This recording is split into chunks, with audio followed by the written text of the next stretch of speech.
ઇંદડાના વાડી વિસ્તારમાંથી ક્રાઇમ બ્રાન્ચે આ જુગારધામ ઝડપી પાડ્યું. લવ સોલંકી નામનો વ્યક્તિ આ જુગારધામ ચલાવતો હતો. 2 લાખ રોકડ, 33 મોબાઈલ અને 24 વાહનો મળીને કુલ 19.64 લાખનો મુદ્દામાલ જપ્ત કરવામાં આવ્યો છે.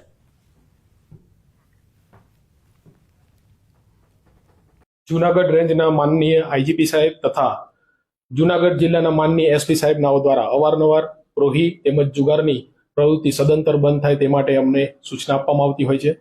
જે આધારે અમે અમારા સ્ટાફને કડકાઈથી સૂચના આપવામાં આવેલી, જે આધારે વનરાજસિંહને બાતમી મળેલી કે મેંદરડા ગામ વિસ્તારમાં એક લવ સોલંકી નામના વ્યક્તિ પોતાના વાડીમાં કેટલાક ઈસમોને બોલાવીને જુગાર રમાડે છે. જે આધારે અમે ખાનગી રાહે હકીકતની તપાસ કરતા હકીકત સત્ય હોવાની જાણ થયેલી. જે આધારે અમે પીકે ગઢવી પીએસઆઈ તેમજ સ્ટાફ સાથે મેંદરડા ગામે મોકલીને બાતમીવાળી જગ્યાએ રેડ કરતા કુલ 40 ઈસમો જુગાર રમતા મળી આવેલા હતા. તેમની અંગ જડતીમાંથી ટોટલ રૂપિયા 2,01,000 તેમજ તેમની કુલ્લે 23 બાઇક, 33 મોબાઈલ અને એક 4 વ્હીલ આમ મળીને કુલ 19,64,000નો મુદ્દામાલ કબજે કરવામાં આવેલ છે.